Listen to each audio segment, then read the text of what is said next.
Everybody is Steph from the High Move Podcast, and Deion Sanders and the Colorado Buffaloes do it again, winning 8 games. You know what? Making some good history for the Colorado Buffaloes, man. Again, winning 8 games. Last week it was 7 games since 2016, 8 games since 2016. And Deion Sanders and company have done a marvelous job. You know, I was on a record last week saying that he has done enough. Okay, there is not much he needs to do to prove anything else. Now everything else is icing on top. And how important is that icing on top? I mean, look, Colorado's defense has been stepping up. That was a big question mark. And it seemed like they have figured things out. They are hitting the quarterback. They are generating pass rush, playing great coverage. Okay, and it's great to have a Heisman front runner, in my opinion, in Travis Hunter. Now, look, Travis Hunter didn't have a big game statistically today, but he had an electrifying game. Okay, he had a high point catch that was absolutely phenomenal. Okay, he only had 55 yards receiving, but he had a touch. No, he didn't have a touchdown receiving, but he had a great catch.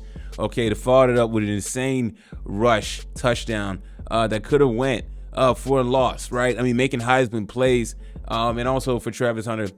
For me, at this point, I don't see why he wouldn't be the number 1 pick in the draft. In the 2025 draft, it should be easy. Outside, if you don't need a quarterback, or let's say you do need a quarterback, man, still take Travis Hunter. He's that dynamic of a playmaker. I mean, he can impact the game just as much as a solid QB. That's how talented he is. Okay, but if a franchise really doesn't need a quarterback, go ahead and take the quarterback. Okay, Shedeur Sanders. Again, you know, really good, really efficient. 3 touchdowns, over 300 yards. I would say last week I'm sold that he's the best quarterback in this upcoming draft. For me, okay, I know people are talking about Ewers and the dude at Georgia and Jalen Monroe and all these other guys. I'm sorry, man, they just don't do it for me.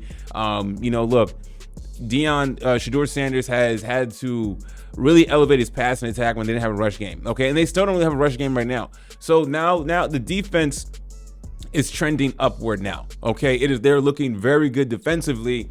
And I remember the 2 issues with this team going forward is the defense and the rushing attack. Seemed like the defense is stepping up, doing a lot better. Now it is the rushing attack. What can they do with this run game? I know they can't fix the O-line, you know, towards the end of the season, but you know, what could they scheme up to get this rushing attack going? Because I got to tell you right now, Deion Sanders is in full control of, like I said last week as well, they're in full control of their own destiny. Okay. Now that destiny is not going to be easy at all. Okay. Look, I like the fact that, you know, they got through the meat of the schedule. Okay. You know, the Texas Tech game could have been a tough game.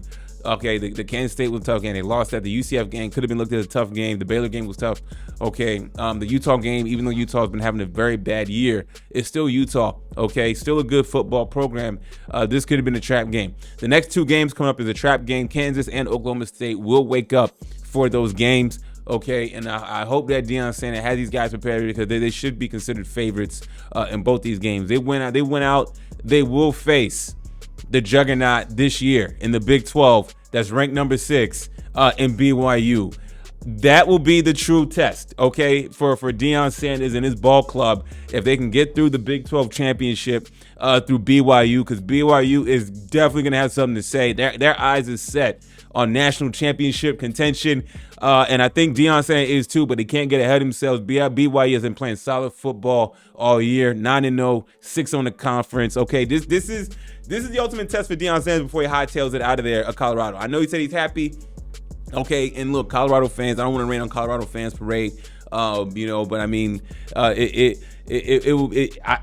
find it very hard for Deion Sanders to stay. I find it very hard for him after this season. Now winning 8 games, 6-1 in the conference, 8-2, on a 4-game win streak, that he is not going to get pulled to go to the South to coach. Okay, I know people are still throwing out that Dallas head coaching job around. Man, if Deion takes that job, I'd be shocked. But I mean, who knows? Maybe Jerry Jones will relinquish control. I don't think it'd be a good fit for Deion to be in that mess. You know what I'm saying? But if he wants that job, so be it. But I definitely think bigger schools in the South, especially in the SEC, are looking at what Deion Sanders is architecting this season, and is looking absolutely great. He's done a marvelous job, man. I can't give him enough. There's not enough flowers to give him. You know, I was one of his harshest critics early on this season, even though last season I was a big early supporter. But when you're losing games in the fashion of losing, and you see the lack of structure on the O-line, defensive line, everything, and just a lot of the preachy talk, I was just kind of backing off and just losing faith in Deion Sanders. And I've been made to look a fool, made to look a big fool. However, this season when Deion Sanders' team performs well, you know what I'm saying, I will give him credit, okay? And I've done that, and he has shut me the hell up. And look, there's still gonna be a lot of haters out there running their mouth about Deion Sanders. But I mean, it's like, look at the proof. You can't deny the record. Okay, you can't deny what he's done. Okay, you can't deny what Shedeur Sanders has done in the quarterback spot, looking like a top NFL, a number one quarterback in this coming draft. With the look, I don't know where their passing attack ranks, but it has to be the best in the business right now. It has to be the number one passing attack. I mean, the eye test, it looks like that. It looks like they have all the pieces to go ahead and win out. Okay, not take Kansas and Oklahoma State lightly. Finish out the Big 12 strong, in a way, a beast in BYU. I know that I called them a juggernaut just for this season, BYU, because that's going to be the ultimate test. Okay, BYU looks like they're having a hell of a season, well-ran football program this year. Okay, and they, like I said, they got their eyes set on bigger goals, and Colorado does too.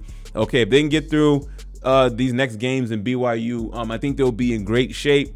Okay, great battle tested to compete for a national championship, or at least be in the college football playoffs, right? And for this team to finish the way they did the year before Deion did, then last year, and then to be in the college football playoffs potentially, job well done. Probably one of the best coaching jobs we've ever seen in college football history, and that's not hyperbole. Okay, that is based on where this program was a couple years ago, dead in the water. Nobody really wanted to come here and coach. Deion took the job, okay, and look what he has done in a couple of years. Fantastic job. Let me know what y'all think about this game today and the expectations going forward for Colorado. Thanks for watching. Please like, subscribe. I'm out.